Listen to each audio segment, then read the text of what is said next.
Te damos la bienvenida a Grant Thornton. Somos una organización global que nació en 1924 en Reino Unido. Desde nuestros inicios hemos apoyado a las organizaciones más dinámicas e innovadoras de sus industrias, ayudándolas a alcanzar su máximo potencial. Hoy hacemos presencia en más de 150 países. En Colombia contamos con más de 30 años de experiencia prestando servicios de aseguramiento, asesoría tributaria y servicios legales, outsourcing, auditoría, NIF y IFRS y servicios especializados de consultoría. Con presencia en las principales regiones del país: Andina Central, Antioquia y Eje Cafetero, Pacífico y Suroccidente, Caribe y Oriental, garantizando cobertura a nivel nacional. Los valores globales que nos caracterizan son colaboración, liderazgo, excelencia, agilidad, respeto y responsabilidad.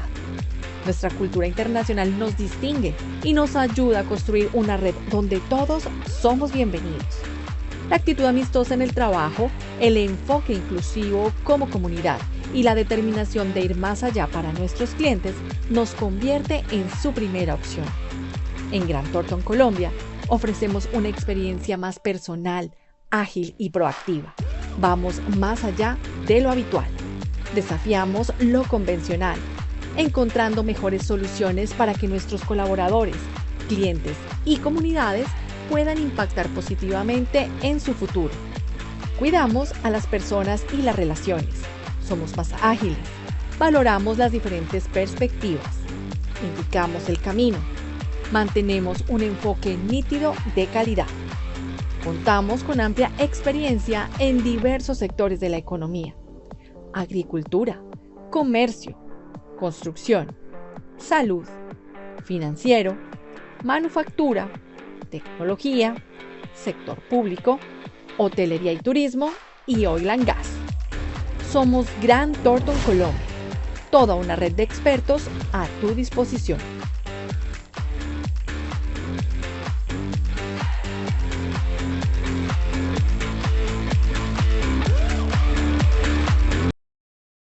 Bueno, nuevamente, muy buenos días para todos. Les damos la bienvenida a nuestro evento Evaluación de Criterios para Cambio de Grupo Contable en Colombia.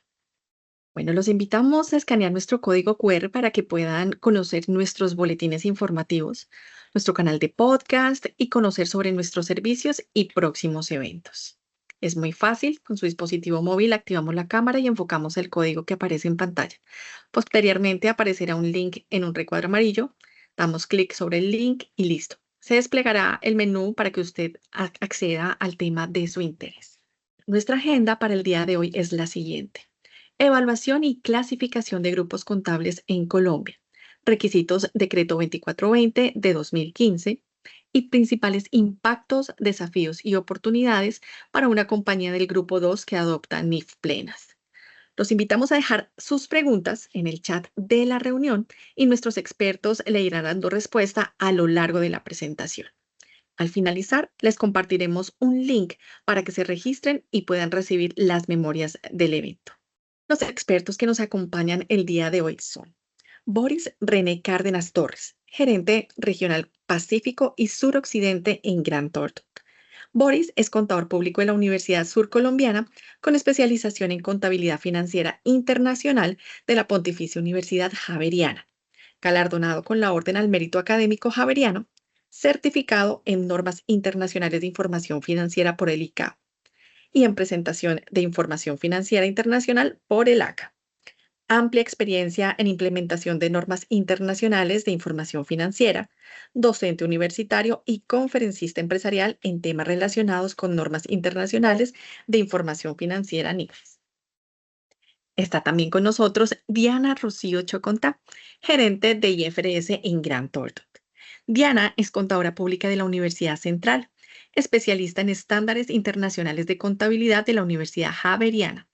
Amplia experiencia en ejecución de labores de consultoría IFRS, auditoría y revisoría fiscal, análisis de estados financieros, matriz de riesgos, elaboración de papeles de trabajo y reportes en inglés al exterior, Es instructora de capacitaciones NIF plenas y NIF para las pymes a nivel nacional, certificada en normas internacionales de información financiera ICAO, amplia experiencia en implementación de normas internacionales de información financiera en empresas privadas de los grupos 1, NIF completas, y 2, NIF para las pymes y entidades del gobierno. Está también con nosotros Xiomara del Pilar Noza Sánchez. Xiomara es consultor senior de IFRS en Grant Thornton. Xiomara es contador público de la Universidad Agraria de Colombia, con especialización en contabilidad financiera internacional de la Pontificia Universidad Javeriana. Cuenta con certificación en ACAM, experiencia de más de 10 años en el sector de construcción, manejo de consorcios y uniones temporales, elaboración de estados financieros separados y consolidados de grupos empresariales, con amplia experiencia en implementación de normas internacionales de información financiera. Nuevamente, bienvenidos, los dejo en compañía de Boris Cárdenas. Gracias, Pablo, para todos. Muy buenos días. En nombre de Grant Thornton Colombia les damos la bienvenida. Nos sentimos también muy complacidos de poder estar en este espacio en el que vamos a poder, desde la experiencia de nosotros y también, por supuesto, desde la experiencia que cada uno de ustedes tienen, hacer de que sea una jornada enriquecedora en la que, por supuesto, podamos evaluar cuáles son los principales criterios y desde los casos prácticos que hemos tenido en la firma podamos darles esos tips que deberían ser considerados para efectos de poder realizar una correcta evaluación de clasificación de grupos contables en Colombia. Vamos a estar en conjunto con Diana y con Xiomara respondiendo todas las preguntas, de tal suerte que va a ser una sesión como las que normalmente realizamos en la firma, donde nos vamos a centrar específicamente. Yo pienso que lo más importante es en poder aclarar las dudas que cada uno de ustedes tienen, así que les agradecemos que a lo largo de la jornada se sientan con la tranquilidad de poder interrumpirnos, de hacer sus preguntas. Voy a estar muy pendientes del chat o de la opción de preguntas y respuestas. En este caso, para en la medida en la que vayamos avanzando, poder ir aclarando cada una de las preguntas que ustedes tienen. Si alguno se siente con la tranquilidad también de habilitar su micrófono, de prender su cámara para hacernos las preguntas, también vamos a darles la oportunidad.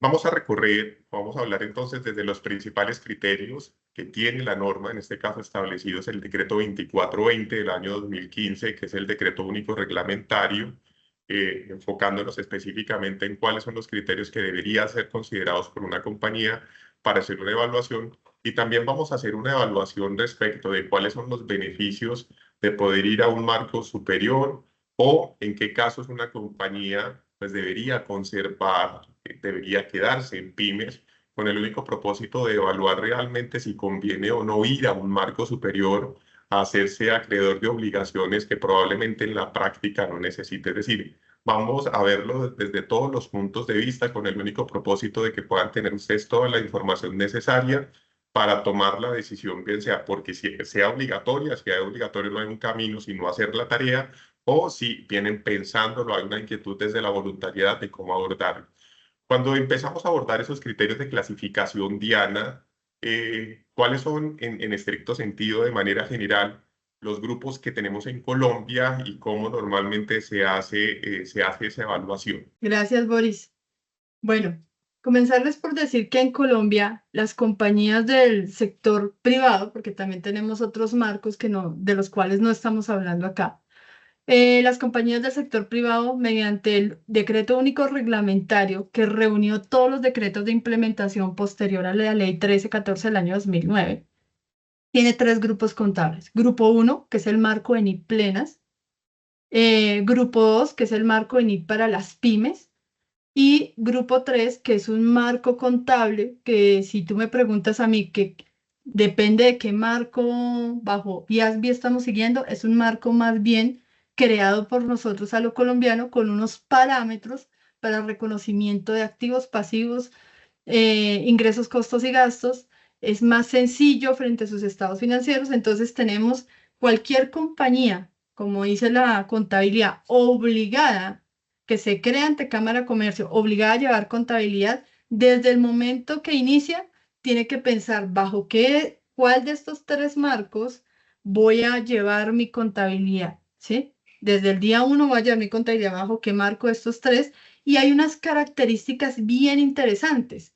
Si nosotros nos vamos a las compañías por lo general de grupo 1, son compañías que tienen en promedio más de 30.000 en activos totales, más de 30.000 salarios mínimos mensuales legales vigentes. Su activo total es mayor a ese volumen, tiene más de 200 empleados, a veces son entidades de interés público que aplican este marco, tienen como característica adicionalmente que además de cumplir esos dos requisitos, o son entidades de interés público, o tienen más de 30.000 salarios mínimos en activos totales, o tienen más de 200 empleados, a veces tienen un requisito que es matriz o es subsidiaria o subordinada de una compañía que aplica el marco de NIF plenas.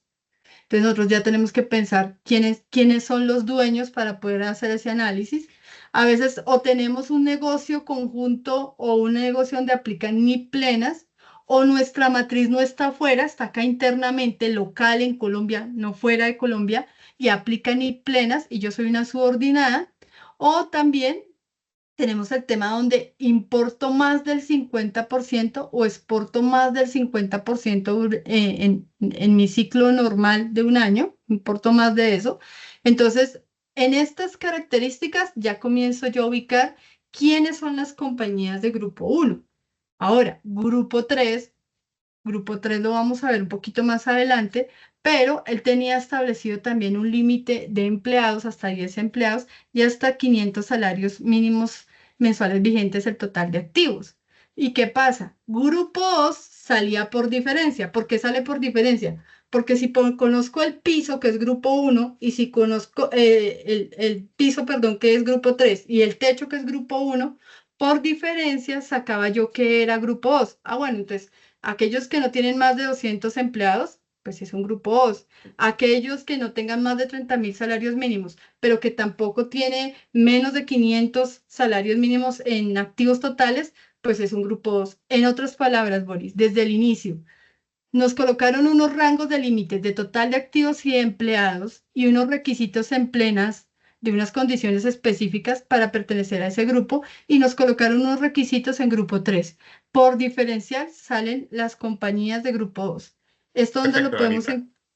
lo podemos encontrar en Entonces, el DUR 2420. listo, yo te propongo lo siguiente, como a continuación, la idea es que esta sesión que vamos a hacer va a ser una sesión en que, digamos, en la que vamos a evaluar esos requisitos desde lo práctico, ¿no es cierto? Diana Sí, ya así es.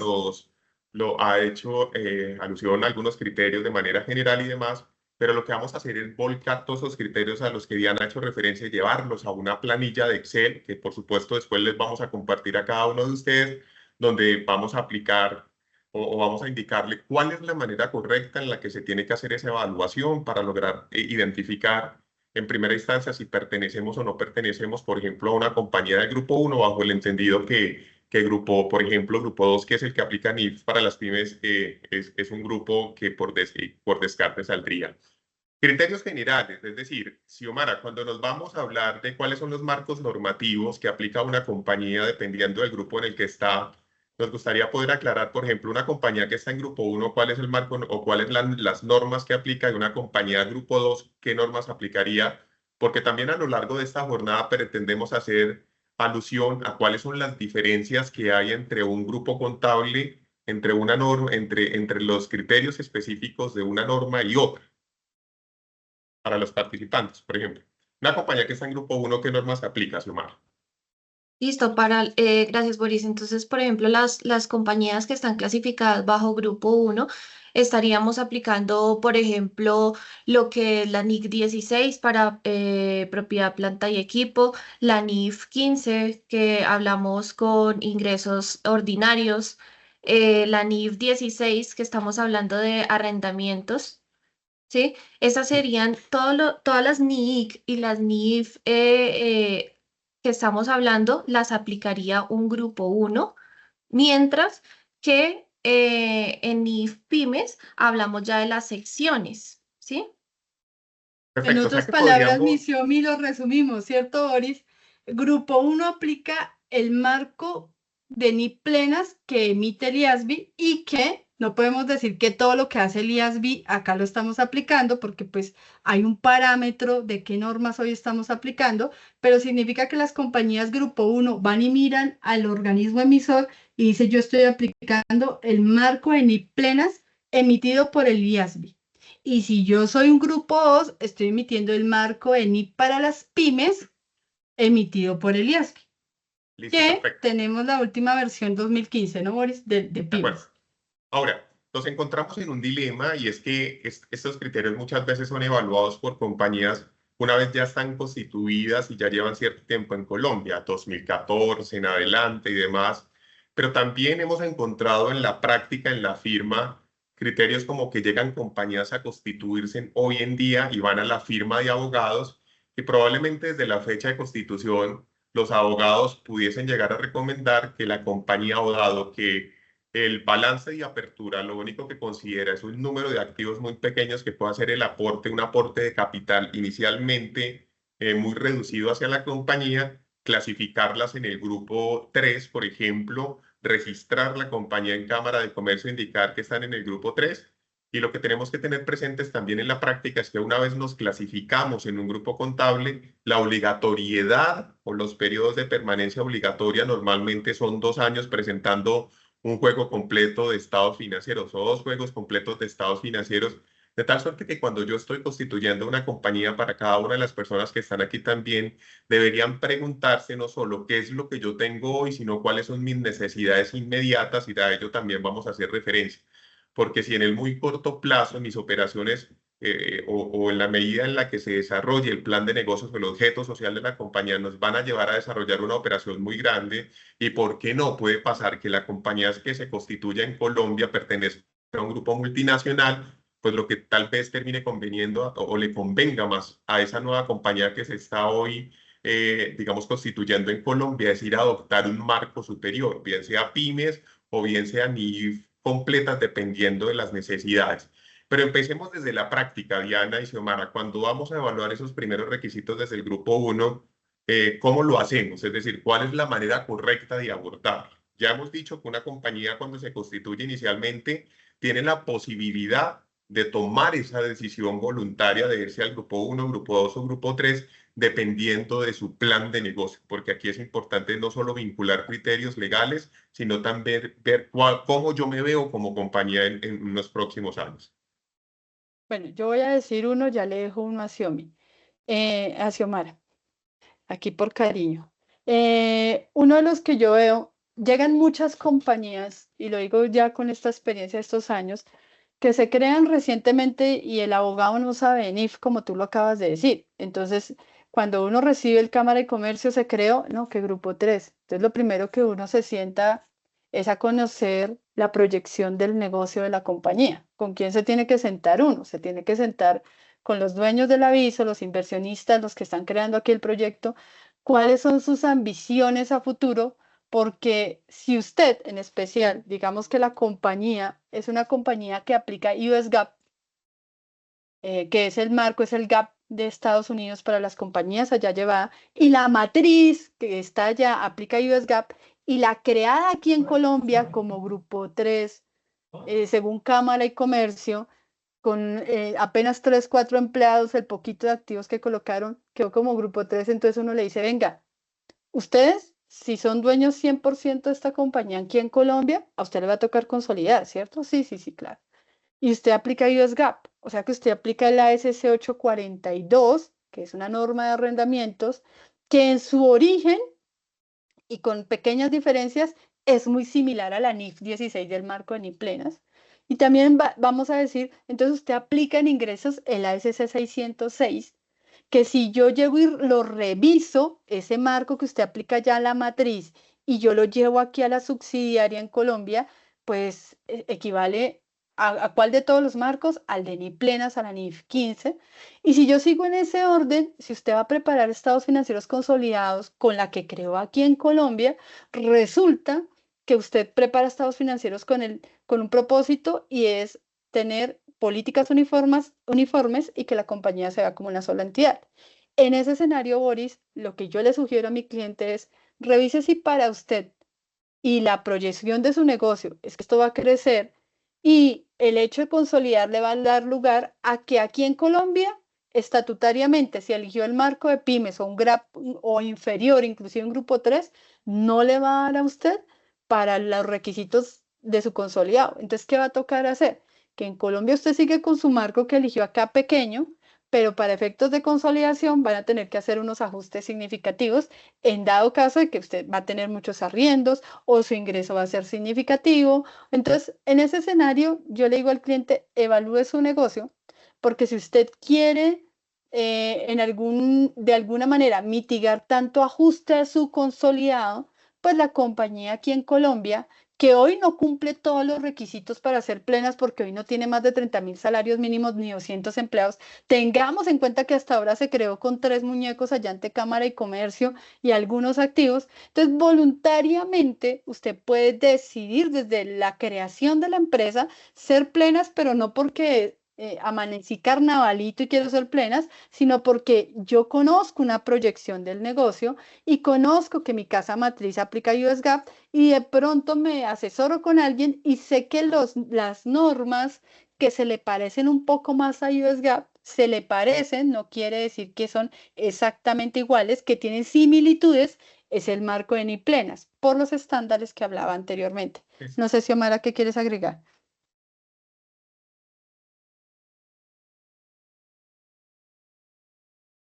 Tienes el micrófono en silencio, Xiomara.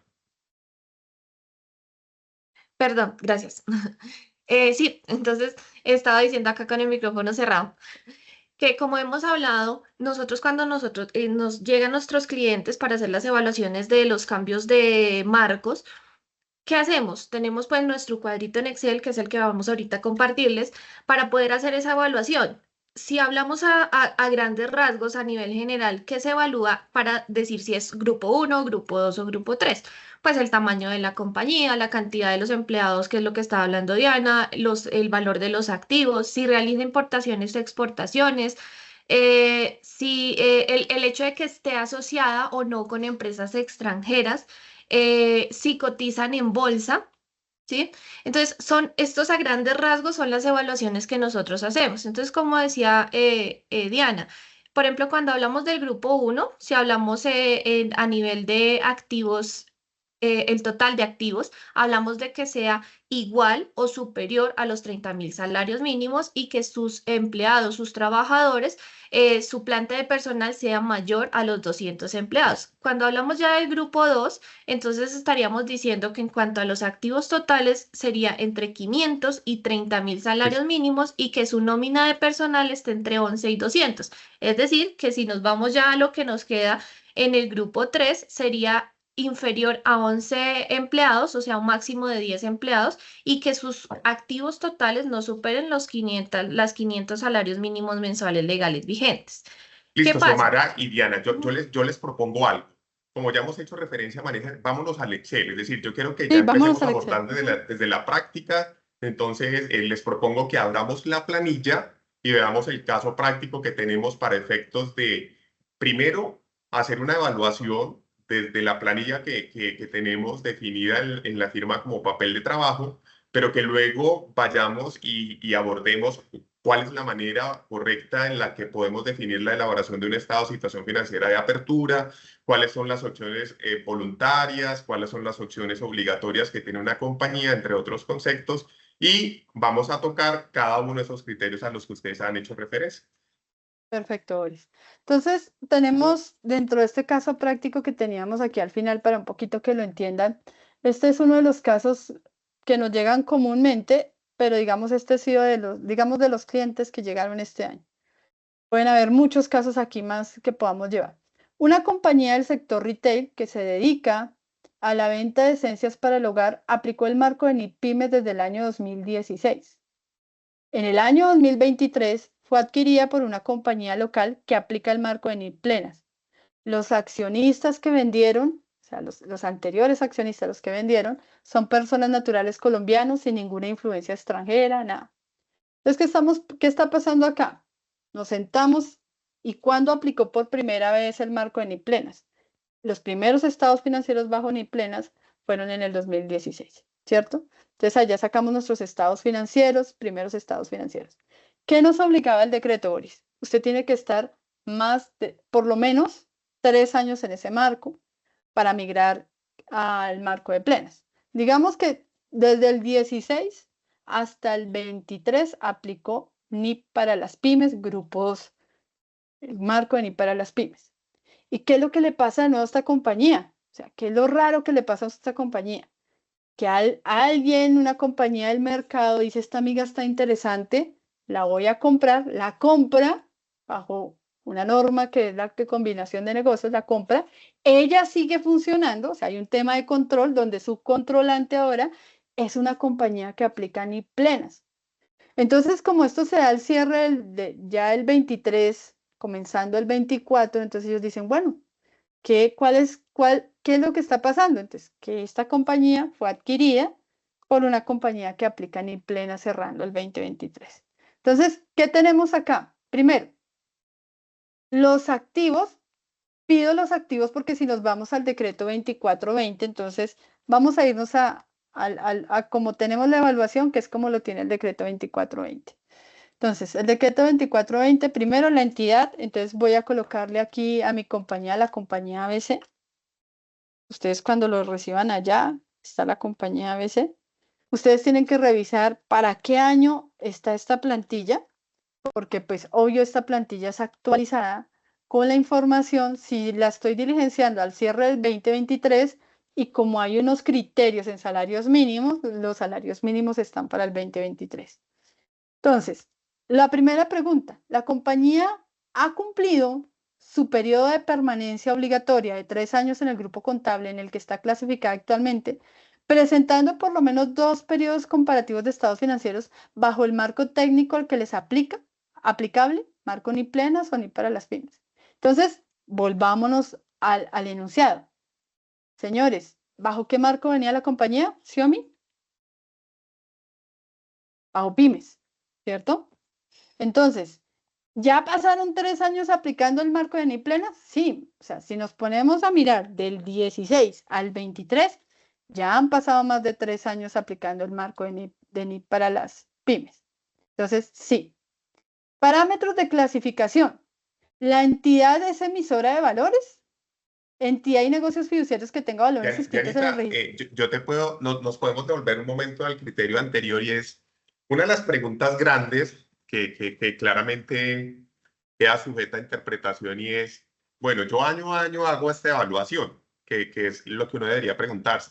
Yo puedo pararme con las cifras a 31 de diciembre del año 2022, hacer mi evaluación, que es la que va a hacer Diana a continuación, y perfectamente llegar a la conclusión de que no cumplo los criterios para irme a un marco superior y por ende conservo el marco de pymes. Y entonces frente al criterio que me indica la norma que debo permanecer 3 años, puede surgir la pregunta para la compañía es, bueno, Boris, Diana, Xiomara, ¿cuándo deberíamos volver a hacer nuevamente la evaluación bajo el entendido que yo pudiera argumentar de que evalúe las cifras a 2022 y que luego entonces conservo la clasificación 3 años hacia adelante? Puede ser una opción.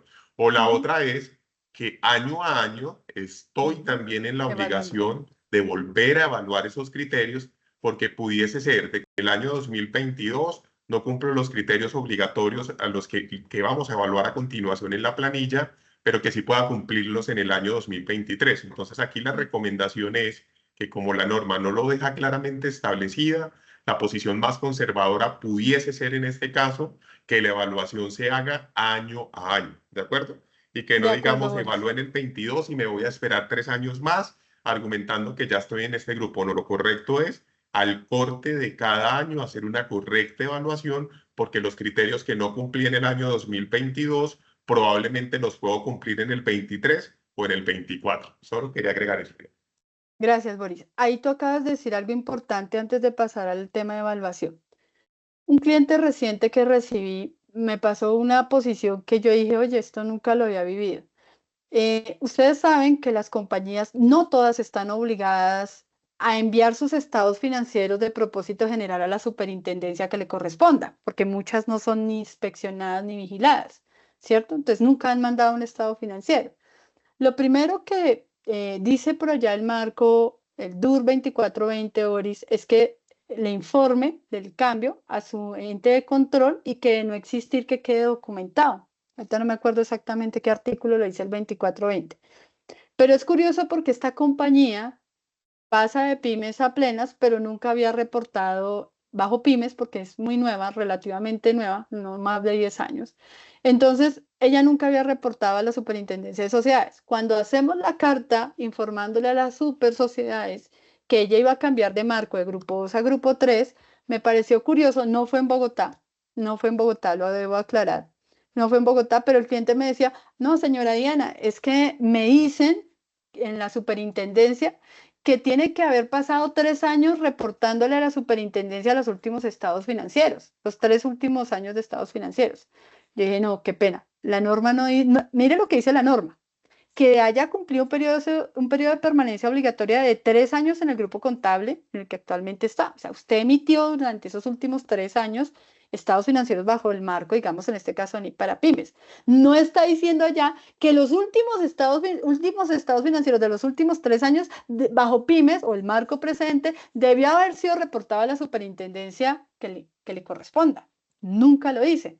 Entonces yo llegaba y le decía, no, si quieres lo aclaramos con el ente de control, pero lo que la norma está diciendo es que usted emitió en ese periodo de 3 años, emitió estados financieros de propósito general con destino al público, independientemente que no tenga la obligación de mandárselo a la super, bajo ese marco que a usted le correspondía. No sé si para ti, de pronto este caso, se te ha presentado en algún momento, pero sí me pareció curioso porque yo decía, venga, ¿será que es que cuando vuelvo y miro el marco con la experiencia de estos años trabajando en el tema, yo digo, pero acá por ningún lado dice que los últimos 3 años reportándole a Super, porque si no, no le dejo el cambio. Entonces yo le dije, no, de pronto o tú estás entendiendo mal la respuesta de la Super, o debemos aclararle a la Super qué es lo que dice el 2420.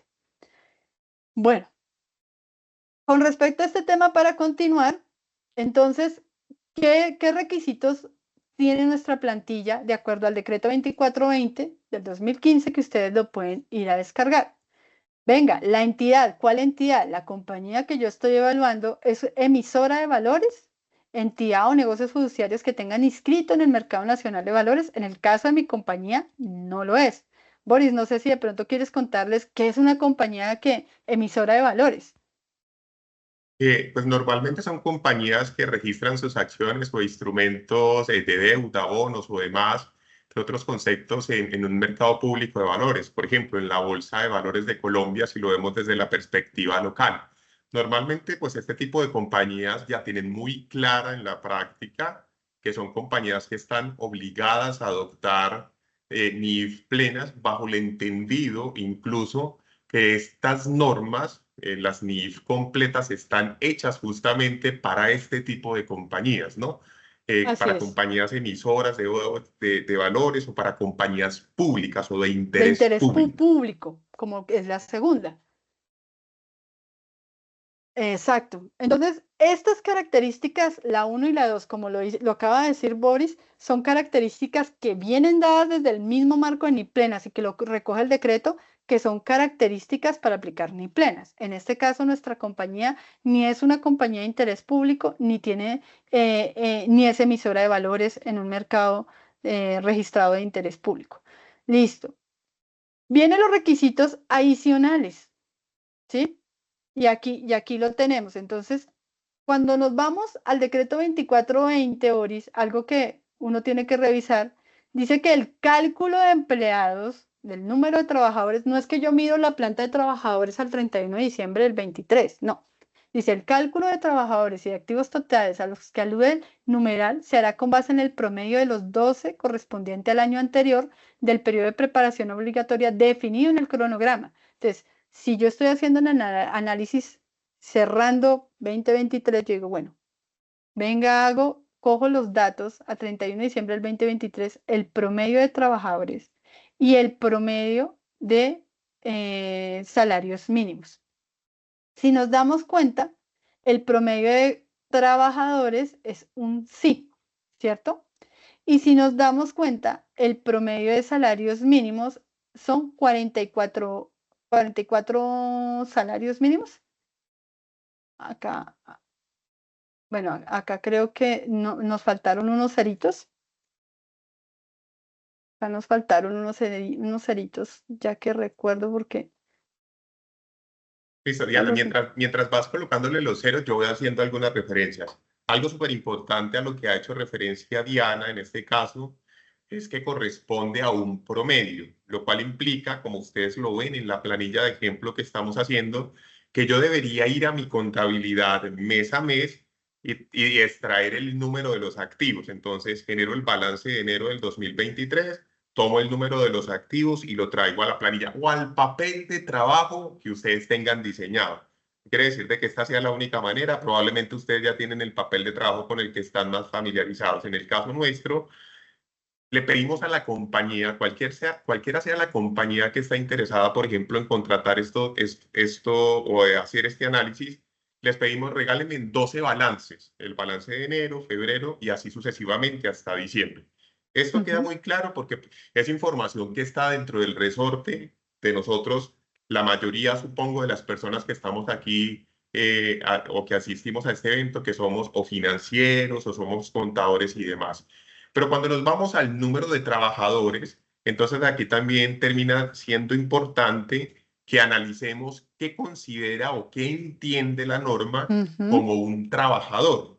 Directo. Normalmente creemos que los trabajadores son los que, o son las personas que están vinculadas directamente a la nómina, por ejemplo, y que la compañía los contrata, se hace cargo de sus prestaciones, obligaciones y demás, que tienen un contrato de trabajo, pero el criterio de la norma va mucho más allá, Diana, si Es lo así. pudiéramos analizar. Inclusive, no sé si tú tienes ahí un minutico el decreto abierto que se me va la pantalla, o bueno, porque Sí, ahí sí. la NOR, no sé si lo puedes leer ahí exactamente donde dice que es el personal directo contratado que se Listo, si quieren, efectúa, yo voy a robarte un momento la pantalla y voy a ir directamente al decreto. que dice que se ¿Listo? excluyen las personas Eso. de Perfecto. Entonces, cuando estamos, ya de Diana había honorarios. comentado que los criterios de evaluación están establecidos en el decreto 2420 del año 2015 y sus decretos modificatorios. Ujú. La planilla que estamos evaluando la estamos haciendo con base en los criterios establecidos en el artículo 1.1.1.1 del decreto. ¿Listo? Cuando Así es. bajamos y analizamos, la norma nos dice, ya hicimos referencia que debe ser al promedio de los 12 meses correspondientes al año, pero ella me dice que para efectos del cálculo del número de trabajadores de que trata el inciso primero, numeral 3, se consideran como tales aquellas personas que presten de manera personal y directa servicios a la entidad a cambio de una remuneración independientemente de la naturaleza jurídica del contrato. Se excluyen de esta Ujú. consideración las personas que presten servicios de consultoría y asesoría externa. O sea que, ojo, porque yo puedo tener 199 empleados por nómina y resulta que uno de los que probablemente no están y que prestan servicios de manera directa a la entidad y que deba considerar puede llevarme a hacer que cumpla ese promedio de los 200 empleados. ¿Listo? Ujú. Entonces, Dianita, si quieres volver nuevamente al Excel. Sí, así es, Boris. Entonces, si volvemos al Excel, que lo tenía acá en miles de pesos, pero tiene que meterse con todos los pesitos, porque lo que pasa es que el salario mínimo está con todos los pesos.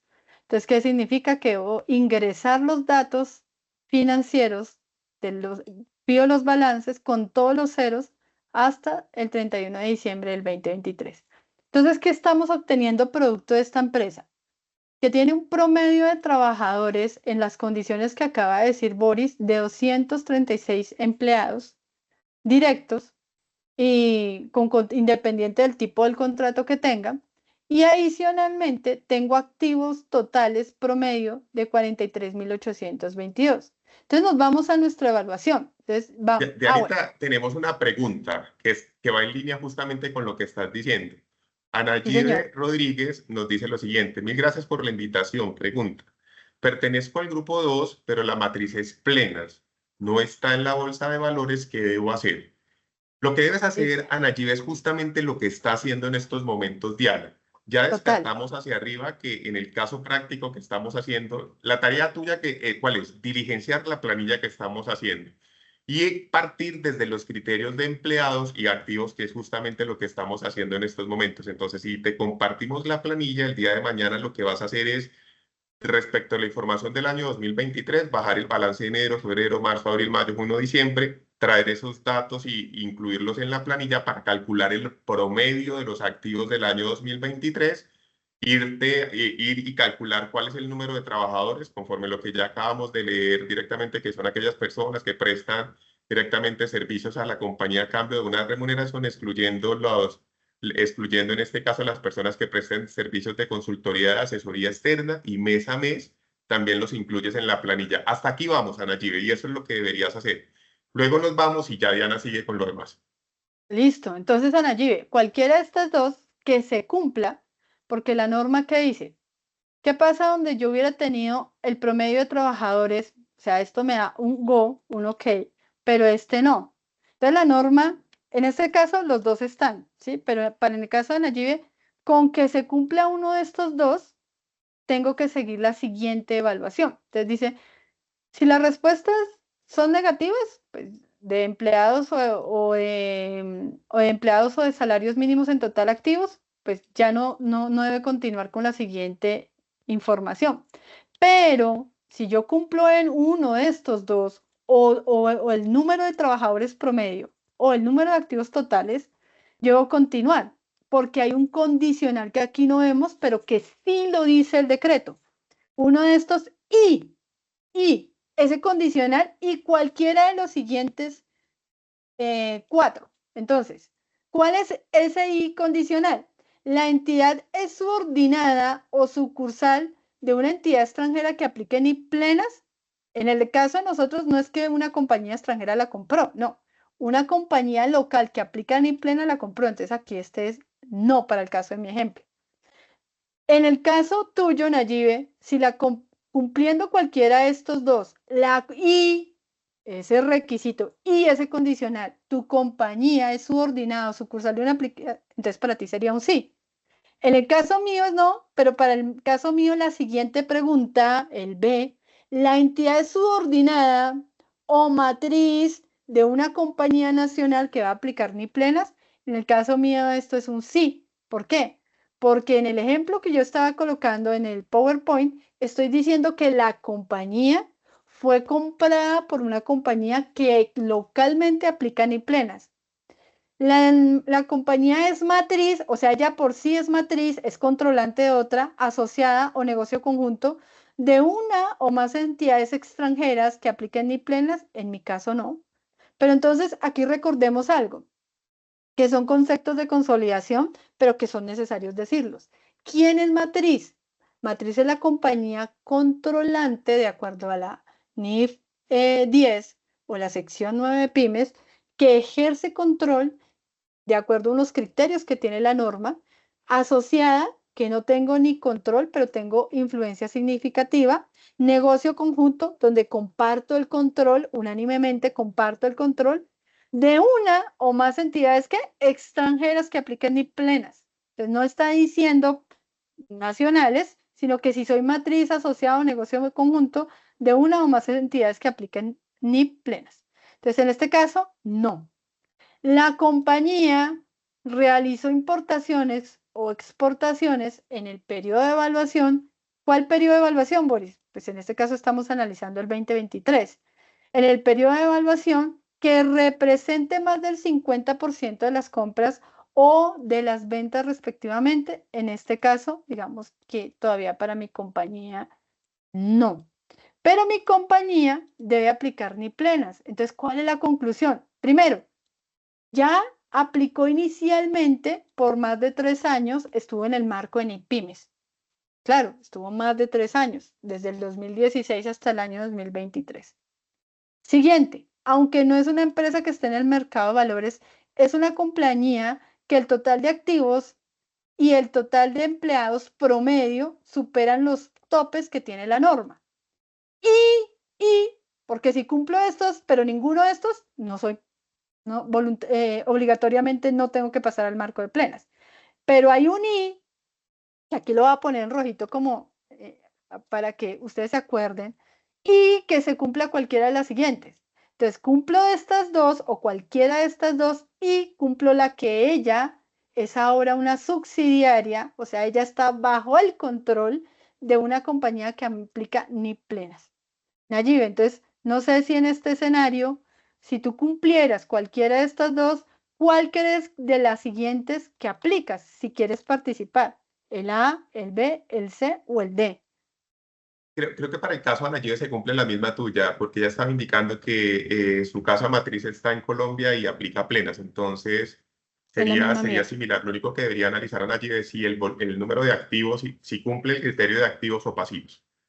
Perfecto. Entonces, ¿qué hace nuestra plantilla? Te ayuda con la conclusión, porque precisamente lo que ella está haciendo es, con la información que tú has extractado, precisamente sabemos que se cumplen los requisitos de este decreto. Si usted tiene dudas, pues puede ir a mirar que el decreto lo dice de esta manera, lo dice de esa manera. Listo, Una de Diana. estas dos Si quiere, y cualquiera de las algunas, siguientes. vale, si quiere algunas reflexiones que hemos visto. Mira, nos hemos encontrado casos en la práctica primero. Desde la obligatoriedad son claros los criterios que Diana ha dicho. Diana ha sido muy insistente en indicar que si cumplo el número de activos o el número de empleados, automáticamente debo ir a evaluar los criterios adicionales y si cumplo alguno de ellos, ser matriz o subsidiaria, una compañía que aplique plenas o demás, me convertiría de manera obligatoria en una compañía que adopta plenas. ¿Qué responsabilidad tenemos? Yo pienso, lo hablo desde la consultoría. Muchas veces un gerente, o se me presentó un caso de un gerente de una compañía o conocí un caso en el que intervine, donde el gerente le pide a un consultor que aplique plenas, el gerente lo hace probablemente desde su desconocimiento, puede ser que haya escuchado que ese marco de plenas pudiera ser más favorable y demás.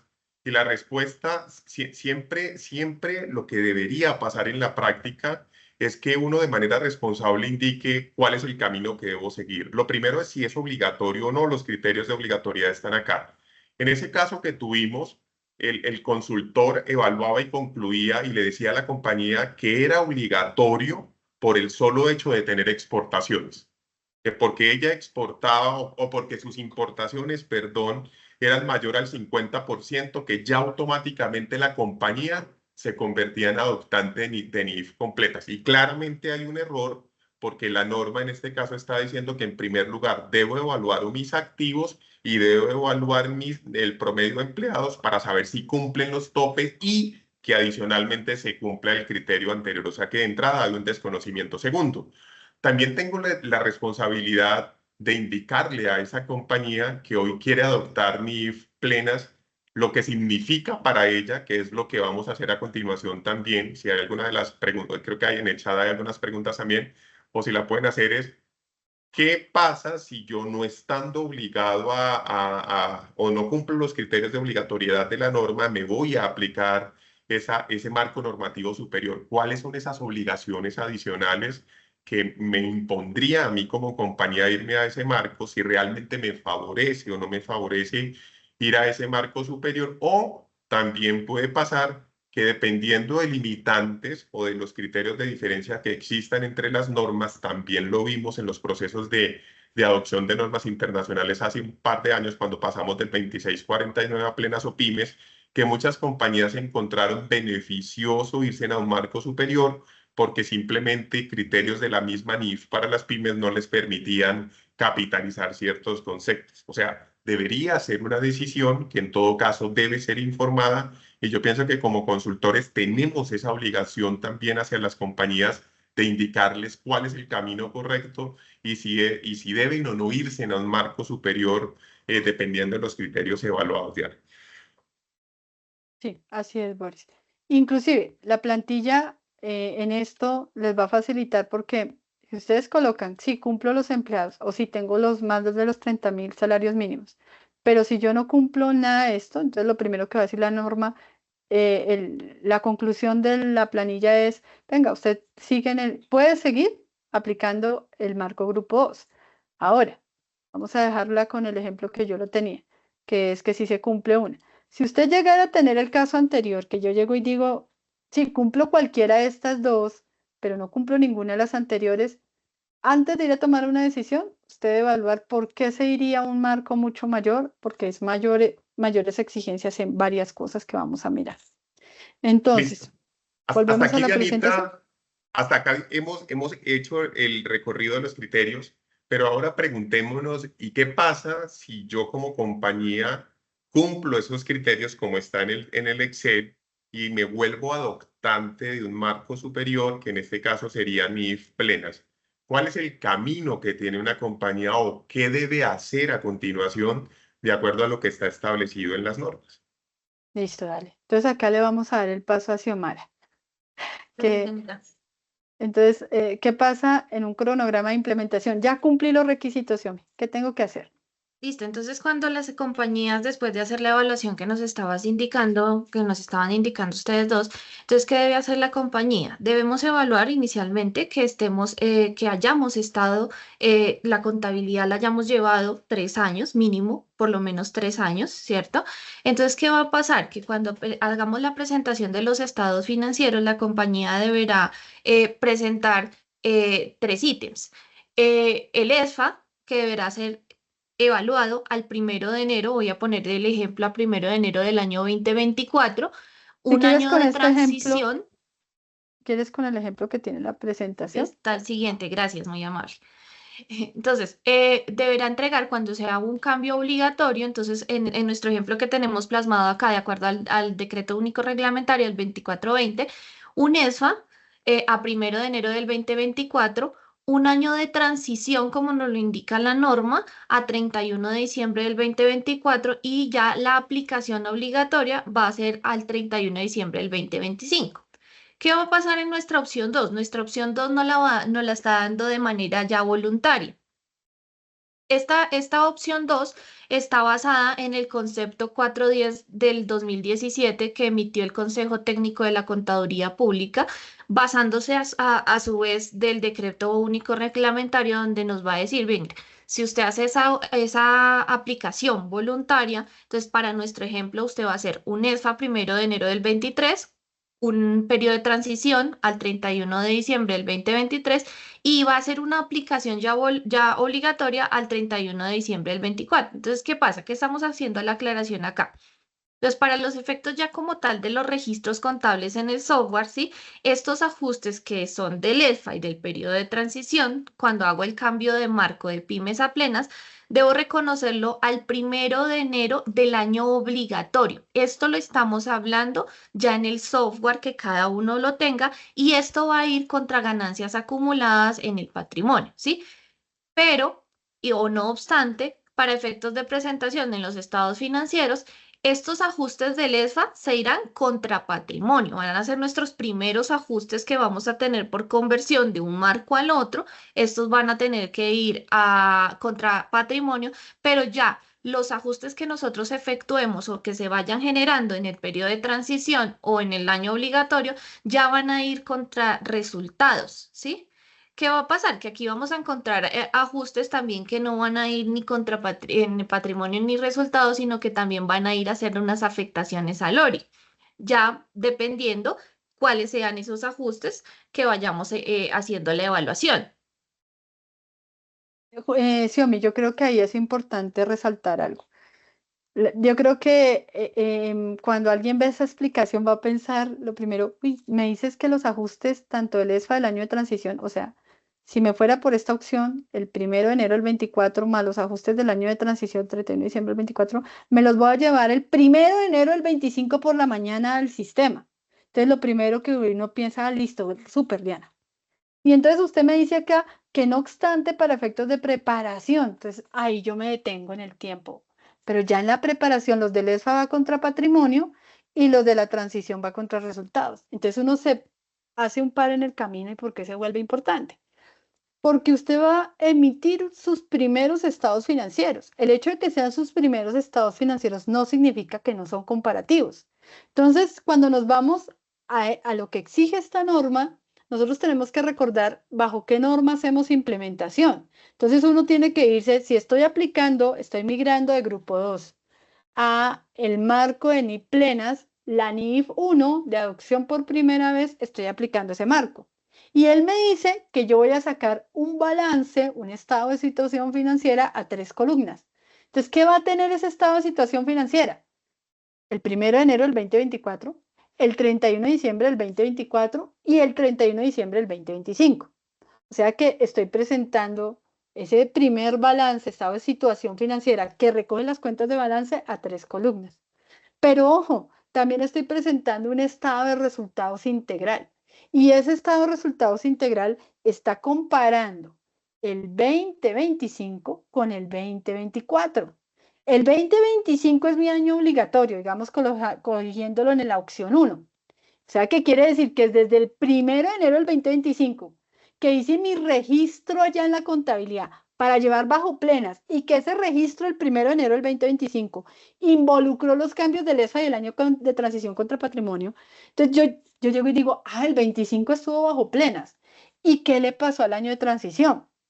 Aunque yo en el registro contabilidad, lo llevo contra el patrimonio, para efectos de una plantilla que uno lleva en Excel, o si ustedes lo quieren en otro programa como lo quiera, puede ser en un Access o donde lo quieran llevar, pero en nuestro caso que siempre hemos trabajado en Excel, el año de transición, que es el 2024, yo no voy a comparar peras con manzanas, o sea, si esto es plenas, 2024 debió haber sido plenas.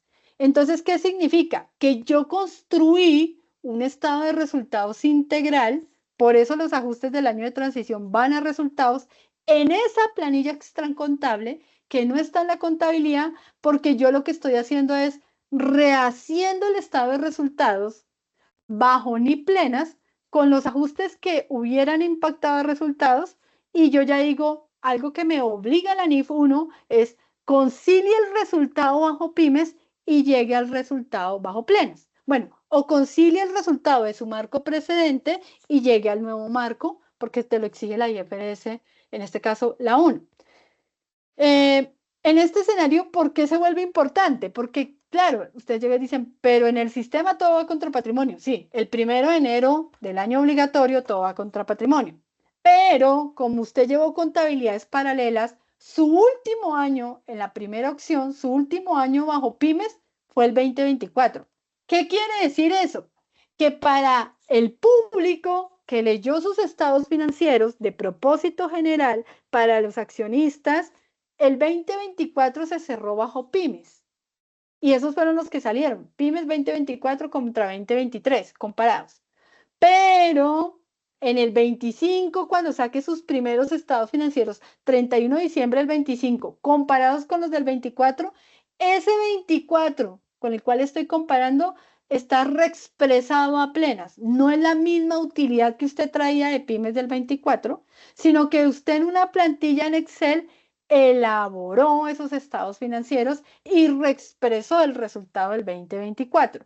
No sé si ahí soy clara en ese escenario. Sí, Erika. Yo pienso que es muy importante. Ahora, otra pregunta que yo pondría sobre la mesa es, ¿cuándo me conviene un proceso de adopción obligatoria y cuándo me conviene un proceso de adopción voluntaria, bajo el entendido que si ustedes perciben el calendario o las fechas que están expuestas allí, el irme por el camino obligatorio, si estamos parados a 31 de diciembre del año 2023 por la noche, hice las evaluaciones de las cifras, eso implica que mis primeros estados financieros van a ser presentados en el año 2025. Es decir, tengo 2 años aparentemente para hacer todo, y en el mundo ideal debería pasar que hiciera el ESFA el 1 de enero del 24, que ese ESFA lo hiciera normalmente en el Excel, que corriera esas cifras, que tuviera mi año de transición. Entonces, siempre que hay un camino obligatorio, pues las compañías cumplen eso. Ahora, Boris, ¿y cuándo me voy para el voluntario? Mire, hemos tenido casos como el de la compra que dice Diana, o compañías que en su momento quedaron probablemente mal clasificadas en pymes, y que nunca vieron la obligación o que han sido desjuiciados, porque también pasa algo en la vida real, y es que hay compañías que hacen su evaluación y no hacen los procesos de implementación. ¿Qué es eso? Evaluaron las cifras a 31 de diciembre del año 2021 y cumplían el número de activos, cumplían el número de empleados y cumplían algunos de los requisitos. Por ejemplo, su casa matriz aplicaba plenas y se convertían en compañías adoptantes de manera obligatoria y no hicieron nada. Se quedaron callados. Se fueron al 22, cumplían, se fueron al 23. Entonces llega un momento, Yo pienso que aquí hay una responsabilidad sobre el auditor, sobre el revisor fiscal, porque tristemente muchas veces las compañías de manera voluntaria no perciben, y ya vamos a hablar en términos legales, qué pasa si usted no cumple, cuáles son las sanciones que le pueden poner las supersociedades, qué pasa en términos fiscales, esas reflexiones ya se las vamos a hacer. Pero aquí lo ideal, Alicia, en el país, el mundo ideal, Alicia, en el país de las maravillas, es que usted cumpliendo con los requisitos empezara los procesos de adopción. Pero me quedé en el tiempo, no lo hice. Pensemos en que ahora hubo un cambio del gerente financiero, un cambio del gerente general, y ahora voy a decir, no, esta vez sí lo voy a hacer. Como yo ya sé que tengo mi pecado, bien sea porque tengo el pecado porque no lo he hecho en los tiempos en los que tenía que hacerlo, o porque, como en el caso de Diana, llega y compran a la compañía y esa otra y su matriz necesita ya que esos estados financieros empiecen a llegarle bajo plenas para facilitar en este caso el proceso de consolidación. La norma no prohíbe. Si ustedes van al decreto reglamentario, ya establece el camino obligatorio, que es que se haga el ESPA al 1 de enero del año El siguiente, siguiente al cual usted hizo la evaluación. En el caso práctico que dirigenciamos en el Excel, la evaluación se está haciendo a 1 de enero al 31 de diciembre, perdón, del año 2023 por la noche. Luego entonces el ESPA se hace a 1 de enero del 24. Me voy al voluntario y yo digo, no, definitivamente necesito hacer lo más pronto posible o presentar más bien lo más pronto posible mis estados bajo plenas. Entonces, en este caso, la norma que le diga, bueno, está bien. Hágale SPA al 1 de enero del año 2023, es decir, de ese año en el cual usted determinó que cumplía los criterios de obligatoriedad. El año 2024 se le convierte o el año 2023, perdón, se le convierte en su periodo de transición y ya el año 2024 se convierte en su primer año bajo normas internacionales. Entonces, claro, si yo tomo esta decisión es porque en la práctica, primero, hay algo urgente que me lo pide, pero segundo, también lo hacen muchas compañías cuando hacen un análisis o un diagnóstico y determinan que lo que tenían bajo pymes probablemente es lo mismo o se van a requerir muy pocos ajustes para llegar a plenas porque, por ejemplo, no tienen arrendamientos bajo NIF 16, porque, por ejemplo, la manera en que vienen reconociendo sus ingresos entre NIF 15 es similar a como probablemente lo harían bajo, perdón, como lo venían haciendo en la sección 23, es la misma manera como lo harían bajo NIF 15, atendiendo a las condiciones propias de su operación y que probablemente la cartera no esté muy expuesta o incluso la mayoría de sus ventas la hagan al contado. Puede ser que encuentren la facilidad de hacer un camino más rápido o de adoptar esa norma superior de una manera más rápida, pero eso debe ser siempre informado, ¿no? Entonces aquí conviene que una vez se haga la evaluación, pues usted, bien sea porque usted tenga internamente en la compañía esa persona que tenga esos conocimientos, que le pueda, en este caso, brindar las sugerencias adecuadas o acudir a un consultor, ¿por qué no? Y preguntarles, venga, ¿qué me sugiere usted? Es como cuando usted va al médico, ¿no? Usted al médico le pregunta, recéteme, ¿qué es lo que yo necesito? En este caso, el consultor, pues le va a indicar qué pasa si usted toma el camino obligatorio o qué pasa si toma el camino voluntario y cuál es el beneficio de tomar uno u otro de ellos, porque eso en la práctica puede implicar incluso ajustes a nivel de sistemas, a nivel de la operación, desarrollo de políticas, etcétera, etcétera. Entonces, ese es el camino, Diana y Xiomara. Yo creo que ha quedado muy claro, excepto pues que alguno de los participantes quiera hacernos alguna pregunta y es, luego preguntémonos, en un proceso de implementación normal, Xiomara y Diana, ¿qué es lo que hace? ¿Cómo se prepara una compañía? Porque ahora yo hice el análisis, tengo el problema y ahora viene el susto y el contador, el financiero, el gerente empiezan a tener, o su sueño en la noche ya no es el mismo, porque ahora se dieron cuenta que tienen que adoptar plenas. Entonces, en esos procesos, por lo menos como los llevamos en la firma, ¿cómo desarrollamos un proceso de implementación desde el diagnóstico en adelante de manera general? Listo, Boris. Primero, nosotros acompañamos a nuestros clientes elaborando un informe diagnóstico en donde tomamos las cifras, vamos a tomar el ejemplo que estamos haciendo a 31 de diciembre del 2023 y analizamos cada cuenta que venía dándole tratamiento bajo pymes, en donde ese diagnóstico dice cómo indica pymes que debería estar, qué tratamiento le estaba dando el cliente y qué decía el o qué diferencia hay respecto al marco de plenas y cuál es el impacto que puede ser no solo cuantitativo, sino cualitativo. Entonces, ¿por qué lo digo de los 3 escenarios?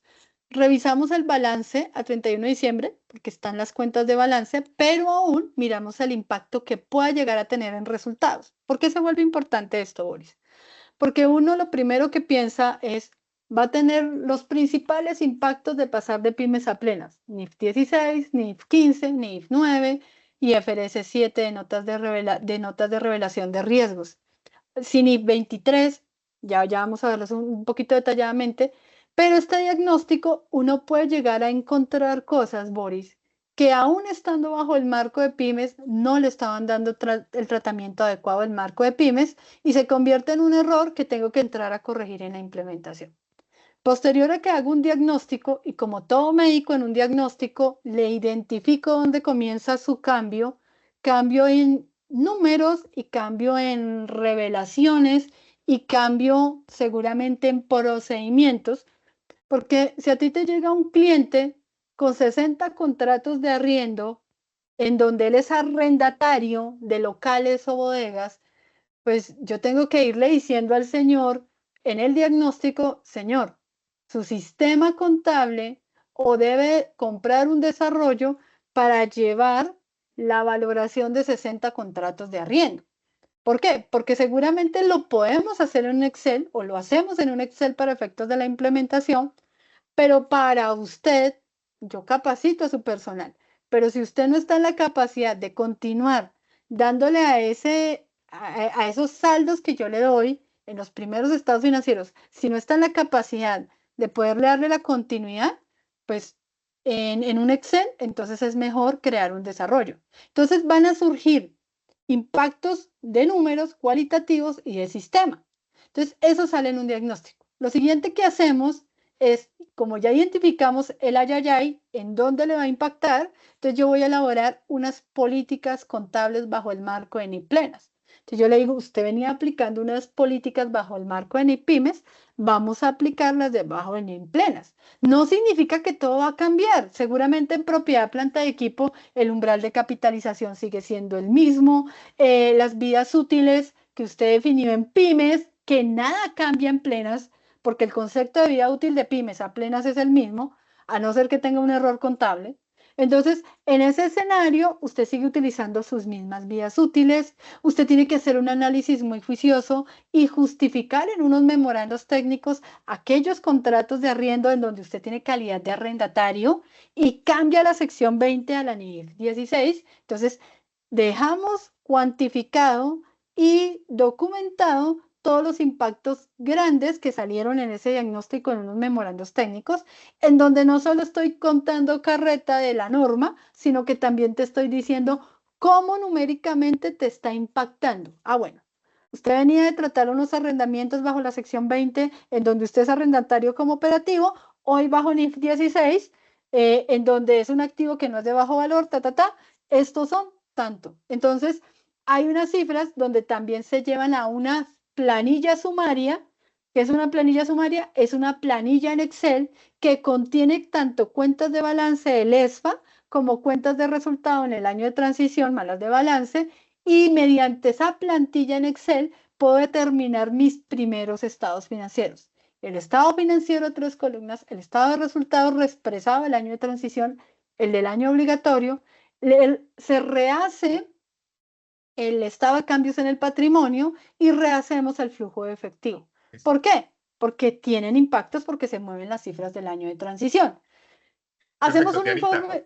Dime. Yo quisiera, ya que estás en la sumaria, hablar con Xiomara y preguntarle a Xiomara desde la perspectiva, porque Xiomara vive esto en carne propia en el día a día, en la preparación de las planillas, en la preparación, como que cuáles son esas recomendaciones, Xiomara, para efectos de garantizar un correcto proceso de adopción por primera vez, bajo el entendido que hay retos a nivel de preparación de información, retos a nivel de respuesta, es decir, cuentas sí, diferentes, exactamente. Si, digamos, homologación. ¿cuáles son esos casos, cuáles son esos retos que has identificado en esos procesos de adopción y cuáles serían esas recomendaciones que brindarías a una compañía para garantizar un exitoso proceso de implementación de normas, Xiomara?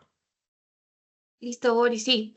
Sí, lo que tú dices lo vemos en el día a día en la elaboración de los estados financieros, pues cuando los clientes nos contratan y como lo decía Diana, de pronto algunas falencias que hemos encontrado de algunos clientes es ese tema de la homologación de cuentas.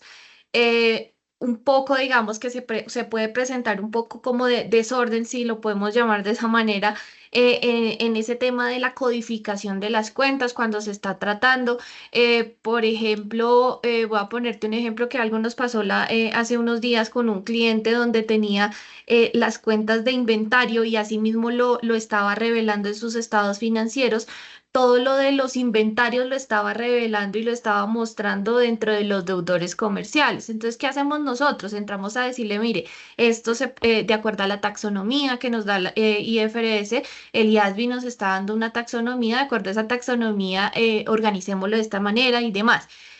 Por ejemplo, cuando nosotros ya entramos ya a hacer los ajustes de cada uno de los ítems, voy a poner el ejemplo del deterioro de cartera. Hay compañías que de pronto no tienen tan ordenado esa parte de su cartera, de la aplicación, por ejemplo, de los anticipos y demás. Siempre se procura dar como esos tipsitos a cada uno de nuestros clientes de, venga, ordénelo de pronto de esta manera. Nosotros le aconsejamos netear, por ejemplo, los anticipos cuando vaya a ser el deterioro de la cartera. En los arrendamientos, venga, revisemos, por ejemplo, páseme los contratos de arrendamiento que usted tiene, miremos las tasas que usted de pronto le puede estar cobrando los X o Y banco para hacer esa evaluación de los criterios de arrendamiento. En los ingresos, por ejemplo, también pedimos los contratos que tienen con los clientes, usted cómo reconoce. Entonces, nos sentamos muy juiciosos con cada uno de los clientes, cogemos ese balance o ese auxiliar que nos envían al inicio y empezamos a hacer la depuración. ¿Qué tiene usted aquí? Tal, ¿qué tiene acá? Y en cada uno, como decía Diana, empezamos a hacer ese diagnóstico y de acuerdo como ese diagnóstico se va a volver la base de nosotros cuando podamos llegar a esa sumaria. Y es decir, mire, aquí tenemos que hacer un ajuste, cómo lo tenemos que hacer y qué información debemos pedirle a cada uno de nuestros clientes para un óptimo resultado al finalizar. Es importante. Digamos que, por ejemplo, cuando se hacen las políticas contables que mencionaba Diana, que están dentro de nuestro paquete cuando entregamos a nuestros clientes, es tener esa disponibilidad realmente también de la gerencia o de los altos mandos en cada una de las compañías. ¿Por qué? Y es una recomendación que hacemos en todas las personas que nos solicitan políticas contables y que hemos dado cuenta que se crean políticas contables a veces o muy generalmente por esa obligatoriedad de tenerlas, de que, por ejemplo, cuando yo tengo que emitir reportes a superintendencia, me hacen poner allá el resumen de las políticas o ya cuando presentamos el informe de los estados financieros al inicio, en la nota 2 3 4 que en las primeras notas, presentamos el resumen de las políticas. Pero ¿qué pasa? Y también nos pasó con un cliente hace poco. Esas políticas quedan allá, cogen el paquetico de las políticas, bien sea físico, bien sea medio magnético, y van y las dejan allá a un lado y siguen en su proceso de contabilidad normal. Y ya cuando llegan a enfrentarse a una situación donde tienen que tomar decisiones realmente, venga, voy, busco y desempolvo esas políticas contables, como uno lo dice coloquialmente, venga, las desempolvo a ver qué es lo que me dicen. Entonces, la invitación acá es a que esas políticas que cada una de las compañías crea, no las dejen allá, téngalas ahí porque es como su Biblia. ¿M? Entonces, esa es la invitación, por ejemplo, a las políticas contables, téngalas ahí a la mano porque es que usted no las puede dejar allá en el olvido, porque es que realmente su contabilidad se va a volver ese día a día y su procedimiento está establecido ahí. Y es a la gerencia o a los dueños de la compañía a que hagan esa revisión minuciosa, de que venga, esto sí lo puedo hacer, por ejemplo, los grados de materialidad que se presenten y demás, para que después no lleguen a decir, no, pero es que mi materialidad no eran 10 como lo dice la política, sino eran 20. Entonces, venga, es que usted se le pasaron las políticas, usted las revisó, usted las aprobó, entonces revísenlas a conciencia. Son como esas recomendaciones que nosotras solemos darle a los clientes, es eso, tenga sus políticas como una Biblia, como algo que tiene que hacer que sea algo de ese día a día y que sean sus bases para llevar su contabilidad. El orden realmente en la codificación de cuentas, el orden en su contabilidad, que si tienen alguna duda de cómo presentarlo, para eso también está la taxonomía que nos emite el IASB. Y Gracias, creería, Xiomara. no sé si no sé si se me escape alguna. No, Yomi, está yo quería perfecto. agregar una sola más. Algo que ha generado dificultad ya cuando se preparan los primeros estados financieros es la agrupación. Un ejemplo, estos efectivos y equivalentes. Esa es la más sencilla. Pero ¿qué pasa? Que muchas veces debemos ser muy juiciosos en los archivos que sirven para elaborar los estados financieros. Yo me traigo un balance a nivel cuenta 6 o lo que sea del sistema. Pero ¿qué pasa? Hay veces dejan reclasificaciones manuales en el formato de estados financieros y cuando uno está tratando de montar los estados financieros, los primeros estados financieros, mijo, ¿tú cómo agrupaste lo que quedó allá firmado por todo el mundo? Porque el Excel que usted me está pasando, que usted dice que agrupó la cuenta X, Y, Z en este concepto, no me está dando. Entonces, algo que uno sugiere mucho desde el inicio, cuando uno está montando la sumaria, y uno lo está cotejando o cruzándolo con el que fue firmado, uno también está tratando desde ese momento cero de que la taxonomía me esté dando y que no vayan a haber cifras que se escribieron manuales que uno no sabe de dónde salieron, ¿sí? Entonces, es una solicitud para todos los preparadores de estados financieros que ese Excel que sirve para preparación de estados financieros de propósito general sea muy fácil de identificar. ¿Qué concepto que quedó en los estados financieros agrupa qué cuentas? Porque cuando ya uno está haciendo una conversión, a veces es a la adivinación, porque a veces no es tan fácil. Quedaron cifras amarradas manuales. Esa es otra sugerencia. Perfecto, Diana.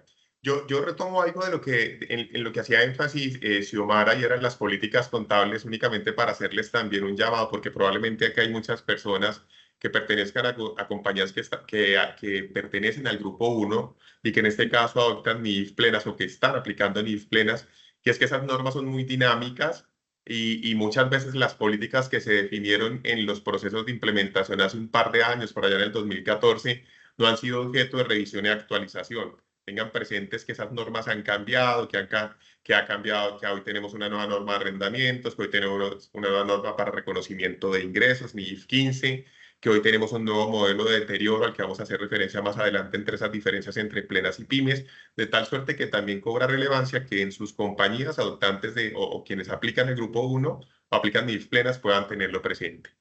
Ahora hablemos en términos de beneficios, ¿no? ¿Qué beneficios tendría para su compañía el adoptar voluntariamente un marco normativo contable superior? Yo voy a empezar por lo contrario. Yo sé que y luego ustedes me hablan del beneficio. Yo voy a decirles el por qué no deben ir a adoptar un marco normativo quienes no tienen la obligación de hacerlo, ¿no? Es decir, porque acá uno puede encontrar o un beneficio o un perjuicio. Así Que es. fue el caso que yo les indiqué que me pasó hace poco con una compañía. Mire, el hecho de irme a un marco superior implica que a la compañía se le van a venir mayores obligaciones en materia de revelación de estados financieros, pasar de plenas a pymes, de pymes, perdón, a plenas De pymes a plenas. sin estar obligado a hacerlo, implica generar un proceso de adopción, implica cambiar el modelo de estados financieros y demás. Implica también en la práctica tener presente para quién están dirigidos los estados financieros. Es decir, si yo soy una compañía familiar y esos estados financieros son únicamente para mi propósito, para mi fin, ¿por qué irme a adoptar un marco superior si no lo necesito, ¿no es cierto? ¿Qué más puede pasar? De que hay normas diferentes como la de ingresos, como la de deterioro de cartera, como la de arrendamientos que implican en la práctica que algunos procesos, si el sistema no está en la capacidad de hacerlos, tenga que acudir, por ejemplo, al Excel para medir los contratos de arrendamiento. Entonces, esa decisión, como el matrimonio, ¿no? Como cuando uno se casa, es una decisión que uno debe estar seguro antes de hacerlo porque después de volvernos cuesta trabajo, ¿listo? Pero entonces ahora sí yo le preguntaría ya a Diana y a Xiomara, si yo no estoy obligado a aplicar NIF plenas y quiero hacerlo, ¿cuáles serían esos beneficios entonces? ¿O por qué más bien les cambiaría la pregunta a una compañía que hoy aplica pymes debería ir a plenas? ¿Qué me motivaría para hacerlo? ¿Qué lo motivaría? Si lo motiva a aprender y trabajar más, comencemos por ahí. Bueno, no, Boris, este es un chascarrillo, no. Pienso que beneficios dependen, así como cuando un consultor dice depende, yo creo que iniciaría con ese depende. Porque si yo estoy en el contexto que hablábamos al inicio de una compañía que aquí por cosas del destino aplicó pymes, pero mi compañía afuera aplica US GAAP y están aburridos de que tengo varios ajustes que hacer para efectos del consolidado. Entonces, mi contabilidad sigue en pymes, pero me toca por ASC 842, que es lo más parecido a NIF 16, hacer ajustes. En ingresos también me toca hacer ciertos ajustes. Entonces, uno le dice, venga, ¿qué beneficio? Venga, evítese tantos ajustes manuales y temas extracontables para enviar su información a consolidar bajo US GAAP y váyase al marco de NIF plenas, que es muy similar en estas otras dos normas que hablé, que tiene US GAAP, y aplique el marco de NIF plenas, como para facilitarse un poco la vida. De pronto, tema de mano operativa, haciendo ajustes, recálculos, posibles errores porque los tenga que llevar en un Excel. Ese sería un beneficio. Otro beneficio, que no sea una compañía que no le tiene que reportar a nadie, ¿sí? Pero su negocio viene creciendo de una manera exorbitante. No le tengo que reportar a nadie en el extranjero. Tengo más de 30.000 salarios mínimos y tengo más de 200 empleados, pero ni soy o sea, no cumplo nada de lo que vimos ahorita en el Excel, ¿sí? Entonces yo digo, sigo siendo pymes, pero voluntariamente, si mi intención de negocio a futuro puede ser, no sé, vender mi compañía o volverla más atractiva, salir a futuro a un mercado de valores. Mi objetivo es de expansión y siento que el marco me está quedando pequeño. Puede ser que tenga algún efecto de que, oiga, Diana, yo no me siento, soy una compañía, un ejemplo, vamos a decir, una importadora. No me siento tan conforme con ese marco allá de derivados y aunque me permite irme por los derivados a plenas, yo quisiera aplicar más el marco de NIF 9 en cuanto a derivados y aplicar un poco más el tema de riesgo de crédito, no como lo tiene pymes, porque es que entonces yo voy a ir a castigar una cartera solamente hasta que exista un indicio de deterioro. Yo quiero que la cartera refleje la realidad del riesgo de crédito, que anticipe y que no tenga que reconocer solo hasta que tenga el muerto. Entonces, hay ciertos beneficios que dependen de lo que la compañía se ha proyectado, depende de lo que la compañía quiera reflejar, ¿sí? Entonces, para mí, ahí haría un depende. No sé si Omi si quiere aportar uno en donde yo le diría tendría un beneficio voluntario, pues de todas maneras, no sé, de todas maneras Ahora, si usted... quieren, yo les agrego uno o dos más Sí, para que dale. lo veamos. Muchas veces el estar en pymes me limita. Yo creo que al inicio de esta jornada habíamos dicho es que, por ejemplo, si yo Costos soy por una préstamos. constructora, y se Ujú. supone que al ser una constructora, normalmente los proyectos que desarrollo normalmente los hago tomando deuda. Y esas Ujú. deudas tienen un componente muy importante que puedan estar impactando hoy el PIG de la compañía. Y entonces Ujú. eso me puede llevar a mí a pensar de si realmente me conviene o no irme a aplicar, por ejemplo, un marco normativo de plenas bajo el entendido que la NIF 23, la norma de costos por préstamos, desde ese otro Esa estándar, óptica. me permite, en este caso, a mí capitalizar los costos por préstamos. Ujú. Mire que ese ya empieza a ser un beneficio Ese es un que beneficio. empiezo a identificar, y es que no impacto el PIG hoy, que capitalizo esos costos en esos proyectos que estoy desarrollando y que los traslado al PIG en la medida en la que luego hago la venta de esos proyectos, por ejemplo, de esos apartamentos, etcétera, etcétera. Entonces, allí hay un beneficio. Soy una compañía que venía desarrollando, y Diana dice, en algún momento mi NIF plan de expansión 38. me puede llevar a pensar en desarrollar otros modelos de negocio. Entonces, por ejemplo, a desarrollar intangibles internamente en la compañía. Hoy hay una limitación desde NIF para las pymes y es que una compañía que desarrolla activos intangibles internamente, tanto los costos que incurren en la fase de investigación como en la fase de desarrollo deben ser reconocidos al PIG de la Ujú. compañía. Es decir, hay una imposibilidad desde NIF para las pymes de capitalizar esos costos. Pero si yo me voy a plenas, en plenas encuentros de la NIC 38, la norma de intangibles, que los costos en la fase de desarrollo pueden ser objeto de capitalización. Entonces ahí podría encontrar un beneficio adicional de irme a aplicar un marco superior.